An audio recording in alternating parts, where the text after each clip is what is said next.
Welcome back, folks. Homeland Security. German officials are warning that local jihadis are recruiting refugees to join extremism. Meanwhile, we are being scolded as racists for opposing bringing in thousands to our own country. We also have the situation where America is looking for teachers that speak Arabic.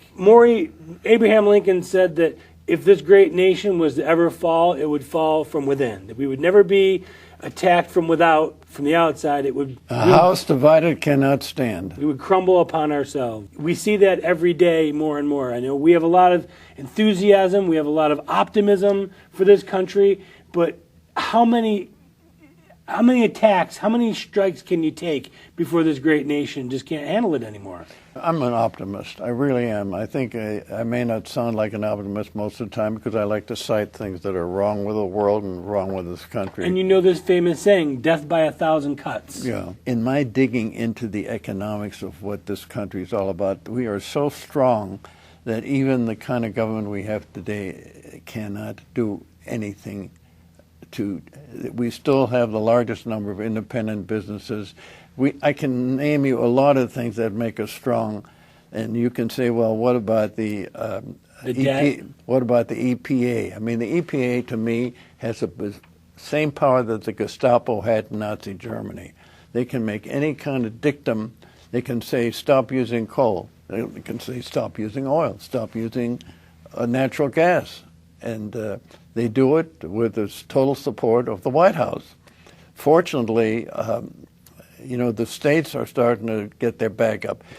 I have a lot of faith in the states of the United States of America. There's some very great states, and most of the states in this country today are governed by Republicans. And if you want to go to a good website, just what you're talking about, conventionofstates.org is a very good website where the states are starting to try and get their own influence and their own power back. Yeah, and it is the federal government. Like Johnson said, in history I will go down in converting the Southeast from being Democrat to Republican. Well, he did a good job. I don't think he meant to do it, but he realized what he was doing. When the Civil Rights Act was passed, I'm not saying anything negative about it. I'm just saying it's when the Civil Rights Act was passed, that was the beginning of the end of the Democratic Party in the southeastern part of the United States and in Texas. And now they're all in the Northeast and the West So Coast. I think we're going to weather this storm. I really do. I think this country is the greatest country in the world. Look at the dollar. I show my economic wings in this case. The dollar today is stronger than it ever has been. Now you can say, well, it's strong because everybody else is weak. What's the difference? I mean, relatively speaking, we are so strong today that nobody can touch us.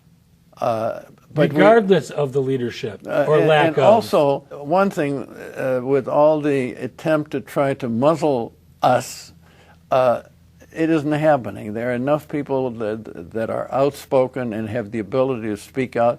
And with the methods of communication available, I think there's an awful lot of even young people that are beginning to think about what their future is. Now, Germany is just experienced this rash of migrants flooding their country. That's right. German officials are now saying that jihadis are recruiting these refugees to come and join them. If you have just left your country and you have nothing but the shirt on your back, and these guys are telling you they're going to give you food and security and guns and just help them wage the jihad, that's pretty alluring, isn't it? Well, I think there's another point you did mention, and the innate sympathy of these people for that kind of an organization, because they feel this way: let's say, if the jihadist or the ISIS takes over, why do you think a lot of people join ISIS? Because they feel that it gives them strength, it gives them power, it gives them something where now they were colonial, they were brought down by colonial governments, but now they are telling the colonials where to get off at. I think this is the idea of a lot of people that had nothing going for them now want to feel that they're the ones, they're the tormentors rather than the tormented. And so now we're expected to take in thousands. When they say 10,000, I know that's a bogus number. When they say it's 11 million undocumented in this country, I know that's a bogus number. It was 11 million 20 years ago. Whatever number they spit out, you know it's BS. And let's just be honest with each other. Well, I think that what I find most reprehensible is the lies that are being propounded. You said something at the very beginning, and you are right, that President Obama has an objective of bringing those people in here, and he's enthusiastic about it. He's making this not only something that he feels he has to do, but it's something that he really wants to do. He wants to dilute the basic greatness of the United States of America and the people that made it so. Just to be another country in the face of the earth? To be a country more like the multilateral countries of like South America, not even Europe, like Africa and Asia and so on.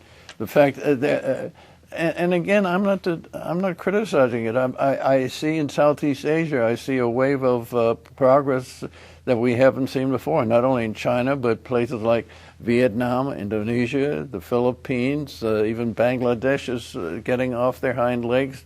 I'm all for it, but let them do it in their own country. Why do they have to come over here and make the big changes that are being made? And we're talking about bringing in thousands of people here, which is going to cost us. You're going to have. We just talked about the teachers.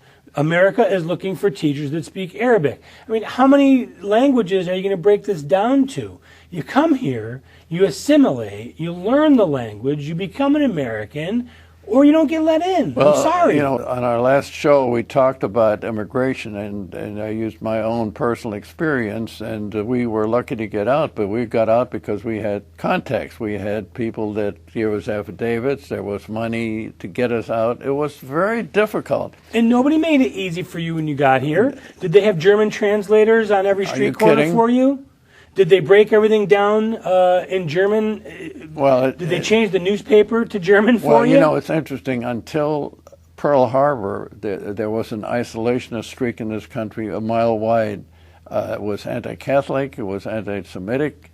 It was anti-black. You know, and they were the people that ruled the roost. Now, of course, now they are in the minority, and I would say a very small minority today of people being that prejudiced, but the point is now we're trying to make up for our past by a future that might be as bad or worse than the past. Exactly, as bad or worse than the past by what we're trying to make up for. Exactly. Excellent way to put it. Why aren't they taking them into these other countries? Is Japan taking any Syrian refugees in?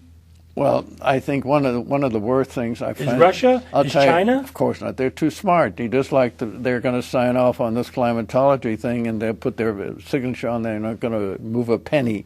Basically, it's a way to fleece America, the way I see it. Of course, it always has been. Wealth redistribution to the rest of the world. You know, out of America. Talking about anti-Americanism and these sanctuary cities, I think they're not only illegal, they're reprehensible. They're there to sabotage the United States of America. And when that poor woman was shot, anybody that stands up for her is considered prejudiced. You know political correctness says that if you don't go along with the far left in this country, you are against what America should be standing for. And there's a great video that I was talking off the air with you about, where they're asking professors, probably of liberal persuasion, if we should bring in Muslim refugees, Syrian refugees, and they say absolutely yes. And the reporter follows up with the question. He says, okay, well then how many are you going to take in, and what's your address? All of a sudden the whole thing changes. So it's hypocrisy beyond hypocrisy at this point. Well, I think maybe this is overly simplistic on my part. What I considered Americanism. When I came to this country, I was so proud to be a part of America. I joined everything I could join. I joined the Boy Scouts. I got involved in school boards eventually, and so I love this country. I still do. But I see the one thing, speaking about the education system, if you even mentioned the idea that you wanted to have federal aid to education, you were a dead meat as far as being elected to the school board. It was all controlled by a local board, and they thought that people that wanted the federal aid to education were probably communists. Yeah, no, the federal government has grown way beyond its But purpose. the worst thing is what they bring to the table is against what American values are all about. Absolutely. We need to take a short pause. Our political insider and moment in history are straight ahead. Again, if you missed any segments, just go to YouTube and search Moritz Beschloss, or just go to our website, theworldreport.org.